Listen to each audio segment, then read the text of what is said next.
என்னுடைய ஆட்சியை நான் இன்னொரு தடவை ஆள்வதற்கான ஏற்பாடாக மாற்ற வேண்டும். அமெரிக்காவில் ஒருவர் 2 முறை ஜனாதிபதியாக தேர்வாக முடியும் என்கிற நிலையில காசாவில் இருக்கக்கூடிய அப்பாவிகளுக்கு உணவு கிடைக்காவிட்டால், அவர்களுக்கு மருந்துகள் தண்ணீர்களை நீங்கள் கொடுக்காவிட்டால் இஸ்ரேல் மீது தாக்குதல் நடத்துவோம் என்று இஸ்ரேல் மீது நேரடியாகவே அவர்கள் தாக்குதல்களை நடத்துகிறார்கள். மிகப்பெரிய அமெரிக்க ராணுவ தளம் இருப்பது கத்தார்ல, சவுதி அரேபியாவில் இருக்கிறது. 50,000க்கு மேற்பட்ட அமெரிக்க ராணுவத்தினரை தயார்படுத்தி வைத்திருப்பதான செய்திகள் இன்றைக்கு வெளியாகி இருக்கிறது. 50,000 ராணுவ சோல்ஜர்ஸ் அவங்க ரெடி பண்ணிட்டாங்க. ஹாரி ட்ரூமன் கப்பலோடு சேர்த்து கார்ல் வின்சன் விமானம் தாங்கி ஆயுத கப்பல் வந்து கொண்டிருக்கிறது. இதே நேரம்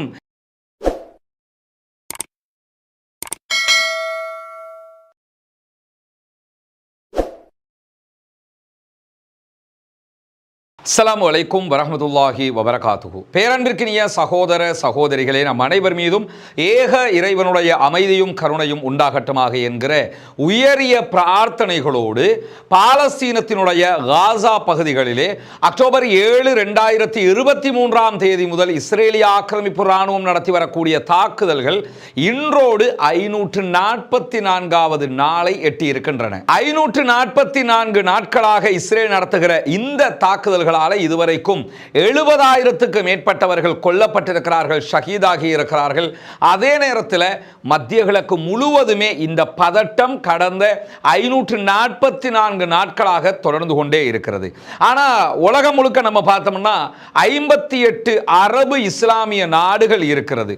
ஒரு குடைக்கின் கீழாக, ஏதோ ஒரு கொள்கைக்கின் கீழாக இருக்கக்கூடிய நாடுகள் பார்த்தா இஸ்லாமிய நாடுகள் தான் இவ்வளவு இருப்பதை நீங்க பார்க்க முடியும். கம்யூனிச நாடுகள் என்று இப்படி ஒரு லிஸ்ட்டை நீங்க பார்க்க முடியாது. வலதுசாரிகள் இடதுசாரிகள் இப்படி ஒரு லிஸ்ட்டை நீங்க பார்க்க முடியாது. எந்த லிஸ்ட்லையுமே இவ்வளவு அதிகமான நாடுகளை பார்க்க முடியாது. அது மாத்திரமல்லாமல் உலகத்திலேயே அதிக பணக்கார நாடுகள் யாருன்னு பார்த்தீங்கன்னா அதுவும் அரபு நாடுகளாகத்தான் இருக்கிறது. ஏன்னா எண்ணெய் வளம் கொளித்து கொண்டிருக்கிறது. அதனால் அவர்கள் செழித்து வளர்ந்து கொண்டே இருக்கிறார்கள். இப்படி எல்லா விதத்திலும் அவர்களுக்கான அனுகூலங்கள் அதிகமாகவே இருக்கிறது.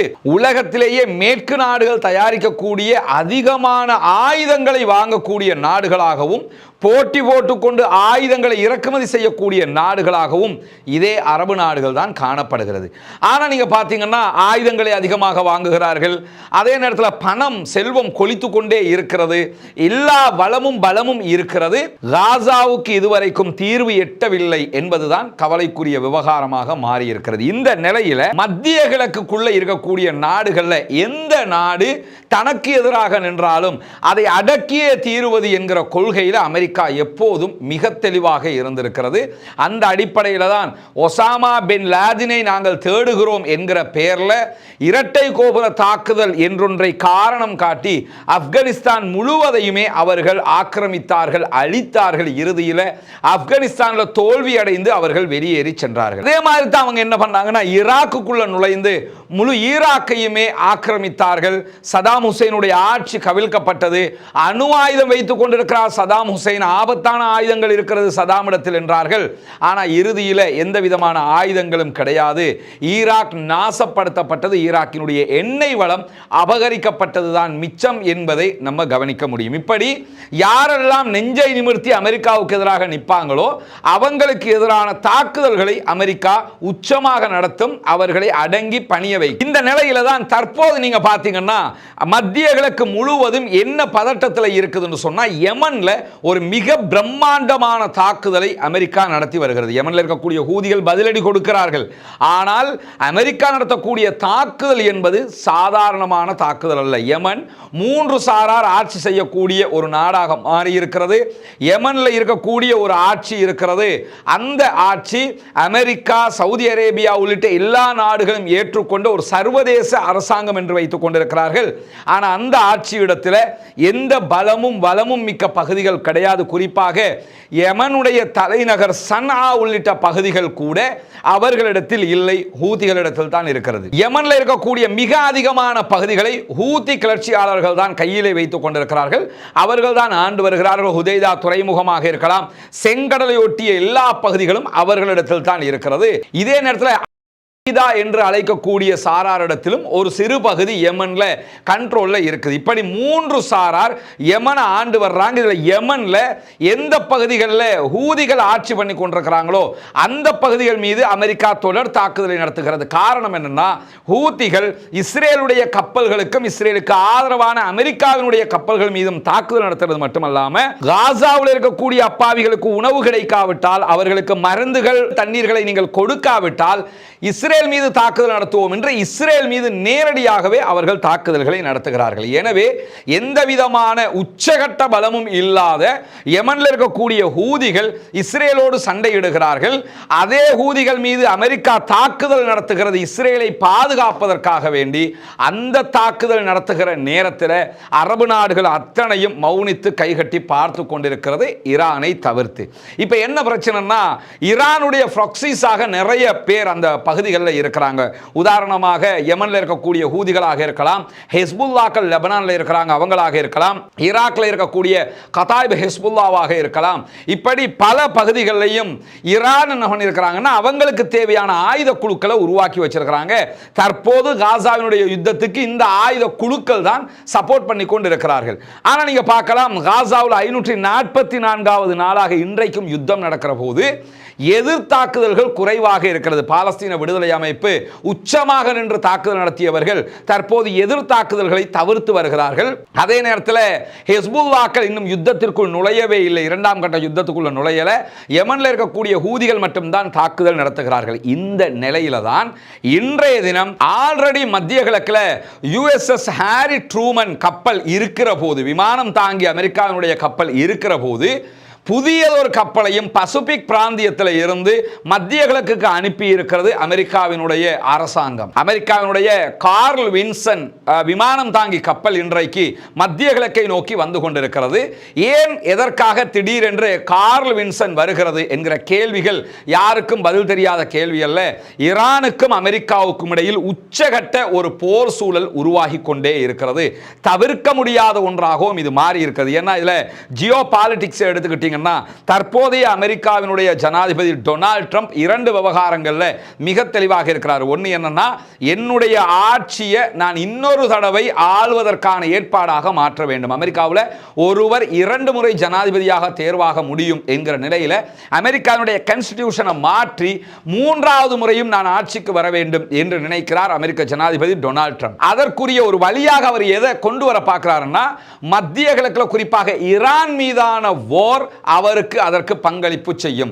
ஈரானோட சண்டையிட்டு ஈரானை வெல்ல முடியுமாக இருந்தால் அவர் அதை தக்க வைத்துக் கொள்வார். நெதன்யாகு அவருடைய ஆட்சியை தக்க வைத்துக் கொள்வார்.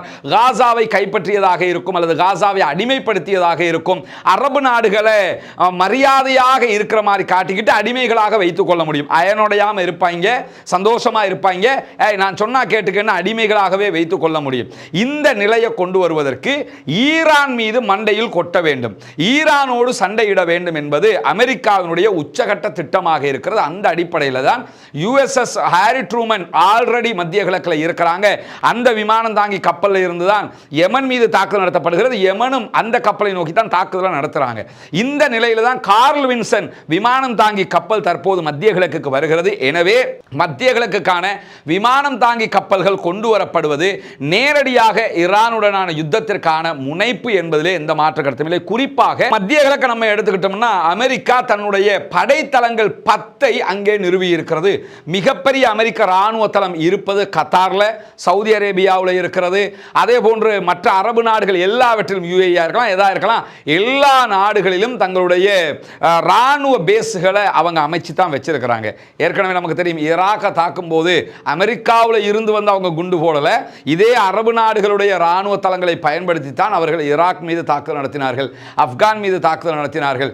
எல்லாவற்றையுமே அரபு நாடுகளுக்குள்ளே இருக்கிற அவர்களுடைய ராணுவ தளத்தில் இருந்து தான் நடத்தினாங்க. அதே அடிப்படையில் தான் தற்போது அமெரிக்காவினுடைய 10 இராணுவ தளங்கள் அரபு நாடுகளுக்குள் இருக்கக்கூடிய தளங்கள்ல 50,000க்கு மேற்பட்ட அமெரிக்க இராணுவத்தினரை தயார்படுத்தி வைத்திருப்பதான செய்திகள் இன்றைக்கு வெளியாகி இருக்கிறது. 50,000 இராணுவ சோல்ஜர்ஸ் அவங்க ரெடி பண்ணிட்டாங்க.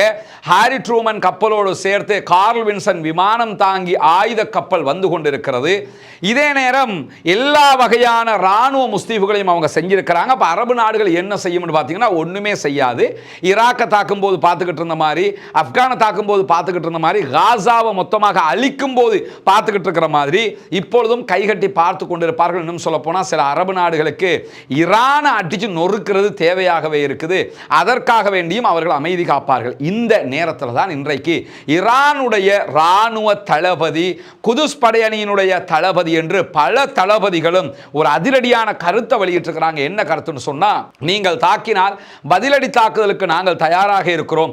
எந்த அளவுக்கு தயாராக இருக்கிறாங்கன்னு சொன்னா, அமெரிக்காவினுடைய ராணுவ தளங்கள் இருக்கக்கூடிய 10 ராணுவ தளங்களை நோக்கி ஹைப்பர்சோனிக் பாலிஸ்டிக் ஏவுகணைகளை ஏவுவதற்கான அனைத்து ஏற்பாடுகளையும் அவர்கள் செய்திருக்கிறார்கள். ஈரான் அணு செறிவூட்டலை செய்து வருகிறது, அணு ஆயுதத்தை கையிலே வைத்துக் கொண்டிருக்கிறது என்கிற குற்றச்சாட்டு தான் தொடர்ந்து அமெரிக்கா முன்வைத்து வருகிறது. அமெரிக்காவை பொறுத்தவரை இன்னும் ஈரான் அணு ஆயுதத்தை தயாரிக்கவில்லை, தயாரிப்பதற்கான முனைப்பில் இருக்கிறாங்க என்றுதான் அவர்கள் நினைத்துக் கொண்டிருக்கிறார்கள். இதே அமெரிக்கா கோலோச்சு கொண்டிருக்கிற நேரத்தில் தான் வடகொரியா யாருக்கும் தெரியாம அணு ஆயுதத்தை செஞ்சு முடிச்சாங்க. இன்னைக்கு வடகொரியா மேல கை வைக்க முடியாம இருக்கிறது.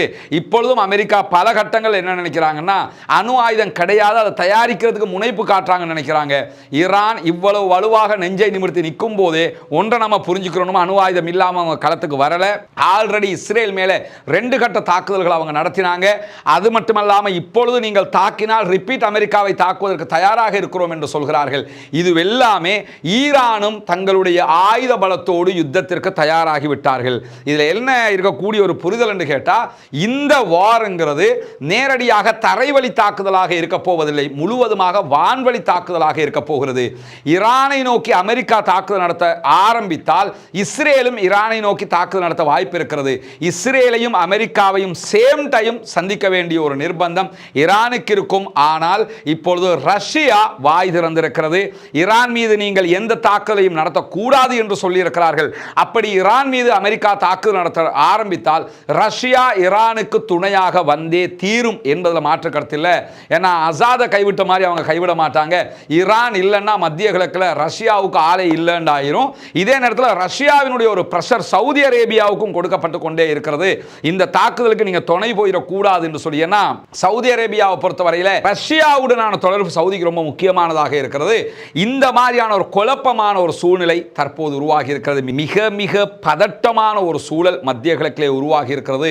காசாவினுடைய யுத்தம் தற்போது ஈரான் அமெரிக்கா, ஈரான் இஸ்ரேல் நேரடி வாராக மாறி இருக்கிறது. இந்த நிலையில அன்பிற்கினிய சகோதர சகோதரிகளே, நமக்கெல்லாம் தெரியும், இலங்கையினுடைய கிழக்கு மாகாணம் பொத்துவில் பகுதிகளில் இஸ்லாத்தை ஏற்றுக்கொண்ட 14 குடும்பங்களுக்கான வீடு கட்டுகிற ஒரு பணியை நம்ம ஆரம்பிச்சிருக்கிறோம். அதனுடைய முதல் கட்டமாக அவர்களுக்கான இடங்கள் சிலது வாங்கப்பட்டிருக்கிற அதே நேரத்தில் அவர்களுக்கான ஒரு 5 வீடுகளை முதல் கட்டமாக கட்டுவதற்குரிய ஏற்பாடுகள் நடைபெற்று வருகிறது. மும்முரமாக அந்த பணிகள் நடந்து வரக்கூடிய காட்சிகளையும் நீங்கள் தொடர்ந்து பார்த்து வர்றீங்க. உங்களுடைய ஜகாத் நிதிகளை அதற்காக கேட்டுக்கொண்டே இருக்கிறோம். உங்களால் முடிந்த உதவிகளை முன்னால் தெரிகிற நம்முடைய தொலைபேசி மற்றும் வாட்ஸ்அப் இலக்கத்திற்கு தொடர்பு கொண்டு நீங்கள் வழங்க முடியும். நம்முடைய அக்கௌண்ட் நம்பர் முன்னால் காட்சிப்படுத்தப்படுகிறது. அதற்கு நேரடியாக நீங்கள் வைப்பு செய்ய முடியும்.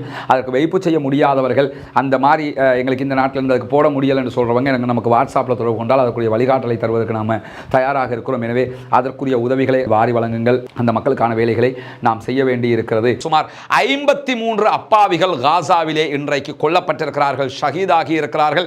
எந்த மருத்துவமனைகளும் இயங்க முடியாத நிலையை எட்டியிருக்கிறது. எந்த ஒரு பேக்கரிலையும் ஒரு பன்னு அல்லது பிரெட்டை கூட வாங்க முடியாத ஒரு நிலையாக மாறி இருக்கிறது என்கிற செய்திகளும் இன்றைக்கு கவலையான செய்திகளாக வெளிவந்திருக்கக்கூடிய நேரத்தில் தான் UNRWA என்கிற ஐநாவினுடைய பொது தொண்டு நிறுவனத்தினுடைய மருத்துவமனையின் மீது இன்றைக்கு இஸ்ரேல் தாக்குதல் நடத்தி இருக்கிறது. 19 அப்பாவிகள் அதிலே கொல்லப்பட்டிருக்கிறார்கள், ஷஹீதாகி இருக்கிறார்கள். ஆனால் இஸ்ரேல் இன்றைக்கு என்ன சொல்றாங்கன்னா, அது பாலஸ்தீன விடுதலை அமைப்பினுடைய கமாண்ட் சென்டராக இருந்தது, அதற்குத்தான் தாக்குதல் நடத்தினோம்னா நமக்கு தெரியும். முழு காசாவையுமே பாலஸ்தீன விடுதலை அமைப்பை அழிக்கிறோம்ங்கிற பெயரில் தான் அப்பாவிகளை அவர்கள் கொன்று குவித்து வருகிறார்கள் என்பது யாருமே அறியாத ஒரு விஷயம் அல்ல. அந்த அடிப்படையில் தான் இன்றைக்கும் பாலஸ்தீன பொதுமக்கள் மீது அவர்கள் தாக்குதல்களை நடத்தி இருக்கிறார்கள். காசாவில் தரைவழி தாக்குதல்களை அவர்கள் விரிவுபடுத்திக் கொண்டே இருக்கிறார்கள். ரஃபா நார்த்தில் இருக்கக்கூடிய வடக்கு காசாவில் இருக்கக்கூடிய பைத் ஹனூன், பைத் லாகியா பகுதிகள் எல்லாம் இன்றைக்கு முழுவதுமாக அவர்கள் கடுமையான தாக்குதல்களை நடத்தி வரக்கூடிய அதே நேரத்தில் ரமலான் மாதத்தில் மட்டும் வெஸ்ட் பேங்க் பகுதிகளில் 401 என்கிற அளவுக்கு அப்பாவி சகோதரர்களை கைது செய்திருக்கிறார்கள். 400க்கும் மேற்பட்ட அப்பாவி சகோதரர்கள் வெஸ்ட் பேங்க் பகுதிகளில் கைது செய்யப்பட்டிருக்கக்கூடிய செய்தி இன்றைக்கு வெளியாகி இருக்கக்கூடிய நேரத்தில் தான் இஸ்ரேலிய பிரதமர் பெஞ்சமின் நெதன்யாகு ஹங்கேரிக்கு வருகிற போது அவரை கைது செய்து விசாரணை நடத்த வேண்டும் என்று சொல்லி யூரோப்பியன் கிரீன் பார்ட்டி என்கிற ஐரோப்பாவினுடைய பசுமை கட்சி இன்றைக்கு அழைப்பு விடுத்திருக்கிறது. ஐரோப்பிய நாடுகளில் குறிப்பாக ஐரிஷ் கண்ட்ரிகள் எப்பொழுதுமே இஸ்ரேலுக்கு எதிராக இருக்கிறார்கள், ஸ்பெயின் உள்ளிட்ட நாடுகள். அந்த அடிப்படையில் தான் யூரோப்பில் இருக்கக்கூடிய இந்த கிரீன் பார்ட்டி என்ன பண்ணியிருக்கிறாங்கன்னா, நீங்க ஹங்கேரிக்கு நெதன்யாகு வந்து அவரை கைது செய்யணும் என்று சொல்லி இருக்கிறாங்க. அது மட்டுமல்லாம ஹங்கேரிக்கு வருகிற போது அவரை கைது செய்ய வேண்டும் என்று இன்றைக்கு ஐசிசி இன்டர்நேஷனல் கிரிமினல் கோர்ட் நேரடியாகவே ஹங்கேரிக்கு தகவல் தெரிவித்திருந்தது, கோரிக்கை விடுத்திருந்த நேரத்தில் இன்றைக்கு ஹங்கேரி நாங்கள் ஐசிசியினுடைய கட்டுப்பாட்டிலிருந்து வெளியேறுகிறோம் என்று அறிவித்திருக்கிறார்கள். அதாவது உங்களுக்கு கீழே இருந்தால் தானே நாங்கள் அவரை கைது பண்ணணும், நாங்கள் இனிமேல் ஐசிசிக்குள்ளே வரமாட்டோம், இன்டர்நேஷனல் கிரிமினல் கோர்ட்டை நாங்கள் ஏற்றுக்கிறல, நாங்கள் வெளியே போகிறோம்னு வெளியே போயிட்டாங்க. ஏன்னா ஆல்ரெடி இஸ்ரேல் ஐசிசியில் கிடையாது. ஏன் ஐசிசியில் கிடையாதுன்னு சொன்னால், இந்த மாதிரி கிரைம் எல்லாம் பண்ணும்போது மாட்டிக்குவோம்ங்கிறதுனால அவங்க இல்லை. அமெரிக்கா இன்டர்நேஷனல் கிரிமினல் கோர்ட் சர்வதேச நீதிமன்ற கட்டுப்பாட்டுக்குள்ளே இல்லை. அந்த அடிப்படையில் என்ன பண்ணிட்டாங்கன்னா, நாங்களும் உங்கள் கட்டுப்பாட்டுக்குள்ளே கிடையாது என்று சொல்லி இன்றைக்கு ஹங்கேரி வெளியேறி இருக்கிறார்கள் என்கிற செய்திகள் வெளியாகி இருப்பது மட்டுமல்லாமல், காசாவில் இதுவரைக்கும் 544 நாட்களாக இடம்பெற்று வரக்கூடிய யுத்தத்தில் இஸ்ரேலிய ஆக்கிரமிப்பு ராணுவம் காசாவை சுற்றி இருக்கக்கூடிய பஃபர் ஜோன் என்று சொல்லுகிற அந்த உனக்கும் இல்லை எனக்கும் இல்லை என்கிற ஒரு பகுதி இருக்கிறது. அந்த பகுதிகளில் 17% கைப்பற்றி இருக்கிறார்கள் என்கிற செய்திகள் வெளியாகி இருக்கிறது. குறிப்பாக ரஃபாவில் இருக்கக்கூடிய மக்களை பலவந்தமாக வெளியேற்றுவதற்கு முயற்சி செய்கிறார்கள் என்கிற செய்திகளும் இன்றைக்கு வெளியாகி இருக்கிறது. இந்த 17% சுமார் 62 சதுர கிலோமீட்டர்கள் என்று நம்ம கணிப்பிட முடிகிறது. 62 சதுர கிலோமீட்டர்கள் என்பது ஒரு பிரம்மாண்டமான நிலப்பகுதி என்பதிலும் எந்த மாற்று கருத்தும் இல்லை. சர்வதேசமே பார்த்து கொண்டிருக்க இந்த அநியாயங்கள் நடைபெற்று வருகிற போதுதான் இன்றைக்கு இஸ்ரேலுடைய இதாமர் பென் கிவிர் என்கிற அமைச்சர், ரொம்ப ஒரு இனவாதம் பேசக்கூடிய உச்சகட்ட இனவாதியாக இருக்கக்கூடிய அமைச்சர், மஸ்ஜிதுல் அக்ஸாவில் இஸ்லாமியர்கள் தொழுகை நடத்தக்கூடிய இந்த பகுதிக்கு பலவந்தமாக நுழைந்திருக்கிறார் என்கிற செய்திகள் வெளியாகி இருக்கிறது. இந்த பகுதியை பொறுத்தவரையில் இஸ்ரேலுக்கும் சர்வதேச நாடுகளுக்கும் இடையிலான ஒப்பந்தத்தில் இஸ்லாமியர்கள் தொழுகை நடத்தக்கூடிய மஸ்ஜிதுல் அக்ஸாவினுடைய பகுதிகளை ஜோர்தானுடைய வகுப் வாரியம் தான் வைத்துக் கொண்டிருக்கிறது. அவங்க தான் அதை மெயின்டைன் பண்றாங்க. மஸ்ஜிதுல் அக்ஸா ஜெருசலத்தில் இருக்குது. மஸ்ஜிதுல் அக்ஸா ஜோர்தானுடைய நாட்டுக்குள்ள இல்ல, அது தனியாக பாலஸ்தீன் என்கிற நாட்டுக்குள்ள இருக்குது. ஆனாலும் 1972க்கு பிறகு மேற்கொள்ளப்பட்ட சர்வதேச ஒப்பந்தத்தின் பிரகாரம் இந்த மஸ்ஜிதுல் அக்ஸாவில் முஸ்லிம்கள் தொழுகை நடத்தக்கூடிய பகுதி, நீங்க ஹஜ் உம்ராக்கு போனீங்கன்னா அப்படியே நாங்க வாங்க உங்களுக்கு மஸ்ஜிதுல் அக்ஸாவை கூட்டு போறோம்னு கூட்டு போனாங்கன்னா, நீங்க எந்த பகுதிக்கு போறீங்களோ அந்த பகுதியை கூட்டுறது, துடைக்கிறது, அதை கண்காணிக்கிறது, அதுக்கு தேவையான வேலைகளை பண்றது, பள்ளிவாசல் ஒரு ட்ரஸ்டி போர்டு செய்கிற வேலைகள் இருக்குதா இல்லையா, இந்த வேலைகளுக்கு பொறுப்பாக யார் இருக்கிறாங்கன்னு கேட்டால் ஜோர்தான் தான் பொறுப்பாக இருக்கிறாங்க. ஜோர்தானுடைய வகுப் வாரியம் தான் அது அத்தனையும் பார்த்து கொள்ளும். இருந்தாலும் ஜோர்தான் அனுமதி இல்லாமல் அதுக்குள்ள யாரும் போக முடியாது என்று இருக்கிற போதுதான் இந்த இதாமர் பென் கிவிர் என்கிற இவரை பொறுத்தவரையில் 100% இனவாதி. அவர் இன்னைக்கு என்ன பண்ணியிருக்கிறார்னா, போலீசாரை அழைத்து கொண்டே இஸ்ரேலிய போலீசாரோடு மஸ்ஜிதுல் அக்ஸாவுக்குள் நுழைந்திருக்கிறார். இஸ்லாமியர்கள் தொழுகை நடத்தி கொண்டிருக்கும் போது நுழைந்து தொழுகையை கெடுத்திருக்கிறார் என்கிற செய்திகள் எல்லாம் வெளியாகி கொண்டே இருக்கிறது. முஸ்லிம்களுடைய புனிதமான பள்ளிவாயல் நாசப்படுத்தப்படுகிறது. கேட்பதற்கு நாதி இல்லாமல் அனைத்து அரபு நாடுகளும் கைகட்டி மௌனித்து தலை குனிந்து முட்டுக்காலில் நின்று நெத்தியிலே கன்னத்திலே அடிவாங்கி கொண்டிருக்கிறார்கள் என்பதை நம்ம பார்க்க முடியுது. ஒரே ஒரு திருப்தி, ஈரானும் அவர்களுக்கு ஆதரவானவர்கள் மாத்திரம் இந்த இடத்துல முழுமையாக இதற்கு எதிராக நிற்கிறார்கள், இது மாதிரி கருத்துக்களுக்கு மாற்று கருத்துக்களை சொல்லிக் கொண்டிருக்கிறார்கள் என்பதை மட்டும்தான் நம்ம பார்க்க முடிகிறது. பொறுத்திருந்து பார்ப்போம் என்னவெல்லாம் நடக்கிறது என்பதை. வல்ல ரஹ்மான் அந்த மக்களை கைவிட மாட்டான். அல்லாஹு தாலா அவர்களுக்குரிய வாழ்வாதாரத்தையும் அவர்களுக்குரிய வளத்தையும் பலத்தையும் கொடுப்பான் என்பதிலே மாற்று கருத்தில்லை. இன்றைக்கு வெளியாகி இருக்கக்கூடிய மிக முக்கியமான செய்திகளாக இதைத்தான் நம்ம பார்க்க முடிகிறது. எனவே பாலஸ்தீன மக்கள் வெற்றி பெற வேண்டும், பாலஸ்தீனம் சுதந்திரம் அடைய வேண்டும், பாலஸ்தீன மக்களும் நம்மை போன்ற நிம்மதியானவர்களாக வாழ வேண்டும், மாற வேண்டும் என்கிற உயரிய பிரார்த்தனைகளோடு தீவிரவாதம் ஒழிய வேண்டும், பயங்கரவாதம் இல்லாதொழிக்கப்பட வேண்டும், இஸ்ரேலிய ஆக்கிரமிப்பு பயங்கரவாதம் இல்லாதொழிக்கப்பட வேண்டும். தீவிரவாதம் எந்த வகையில் வந்தாலும் அதை நாம் ஏற்றுக்கொள்ளக்கூடாது. பயங்கரவாதம் எந்த வகையில் நுழைந்தாலும் அதை நாம் சம்மதிக்க வைக்கக்கூடாது. குறிப்பாக ஆயுதம் ஏந்தி இன்னொரு மனிதனை ஒரு மனிதன் கொள்வதற்கு இஸ்லாம் ஒருபோதும் அனுமதிக்கவில்லை. எனவே ஆயுத கலாச்சாரத்தை ஒழிப்போம், அமைதியான கலாச்சாரத்தை வளர்ப்போம். பாலஸ்தீனம் வெற்றி பெறட்டும், பாலஸ்தீனம் சுதந்திரமடையட்டும், பாலஸ்தீன மக்களுக்காக ஜனநாயக ரீதியாக குரல் கொடுப்போம். வாகிறது அவ்வானா அல்ஹம்துலில்லாஹி ரப்பில் ஆலமீன்.